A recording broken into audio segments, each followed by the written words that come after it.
Bienvenue. Aujourd'hui, on va regarder de plus près trois petites expériences scientifiques assez sympas, tirées des vidéos My Science Experience.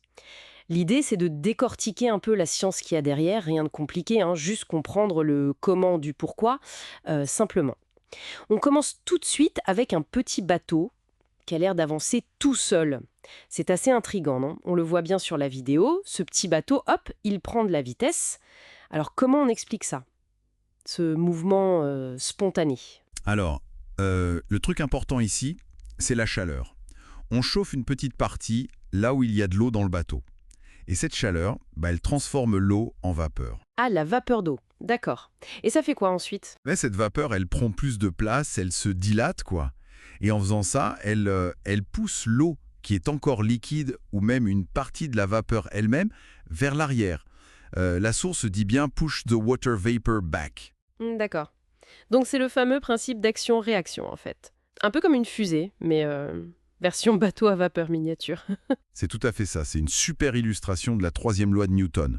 L'action, c'est l'expulsion de matière vers l'arrière, et la réaction, c'est la poussée vers l'avant, ça propulse le bateau. Simple, mais super fondamental.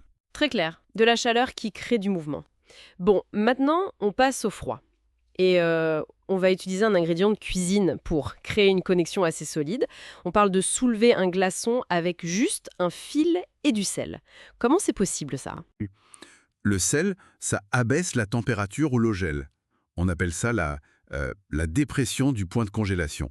La dépression du point de congélation. Attends, ça veut dire que l'eau salée, elle gèle moins facilement? C'est ça, exactement. En gros, le sel, il vient mettre un peu le bazar dans la formation des cristaux de glace. Du coup, quand on met du sel sur le glaçon, juste là où on a posé le fil, eh bien, ça fait fondre une toute petite couche de glace. Même s'il fait toujours moins de 0 degré, hein. On voit bien dans la vidéo. Le sel a fait fondre une partie de la glace autour du fil. Et cette petite flaque d'eau liquide, elle entoure le fil. Mais comme tout autour, il fait toujours très froid, cette eau, elle regèle quasi instantanément. Et hop, en regelant, elle emprisonne le fil dans la glace. La source dit, à cause du froid, cet espace gèle après un moment et contienne une partie du fil, et voilà, le fil est comme soudé au glaçon. Ah ouais, c'est fou que ça regèle si vite juste après avoir fondu. C'est un peu contre-intuitif, mais c'est logique si le froid ambiant est toujours là en fait. Oui, tout à fait. C'est le froid général qui l'emporte sur le petit effet local et temporaire du sel. C'est ça. D'accord. Donc on a vu l'eau qui propulse grâce à la chaleur, l'eau qui change d'état à cause du sel, et maintenant on va voir comment elle voyage dans une plante. La troisième expérience, ce sont ces fleurs blanches qui deviennent colorées quand on les met dans de l'eau teintée.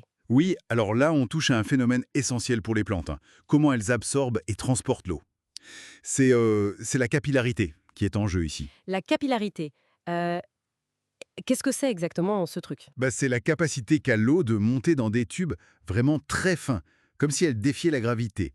Et justement, les tiges des fleurs, elles contiennent des vaisseaux minuscules, un peu comme des pailles microscopiques, tu vois. Mhm. L'eau colorée est comme aspirée vers le haut par ces vaisseaux. D'ailleurs, la source le dit, hein. Chaque fleur a absorbé l'eau colorée, et en montant, l'eau, elle transporte les pigments de couleur avec elle jusque dans les pétales. Et c'est pour ça qu'on voit la fleur changer de couleur. Elle prend la teinte de l'eau dans laquelle elle trempe, tout simplement. Ah, mais oui, c'est donc ça l'astuce des fleuristes pour avoir des roses bleues ou des trucs comme ça. C'est basé sur un principe naturel tout bête en fait. Fascinant. Bon, alors si on résume un peu, on a vu trois principes assez différents en action. La propulsion par réaction avec la vapeur, le changement du point de congélation avec le sel, et puis la capillarité qui fait boire les plantes. Et qui les colore. Exactement. Ces démonstrations, toutes simples, elles sont géniales parce qu'elles illustrent des lois scientifiques fondamentales, des lois qui régissent des phénomènes bien plus grands, bien plus complexes autour de nous.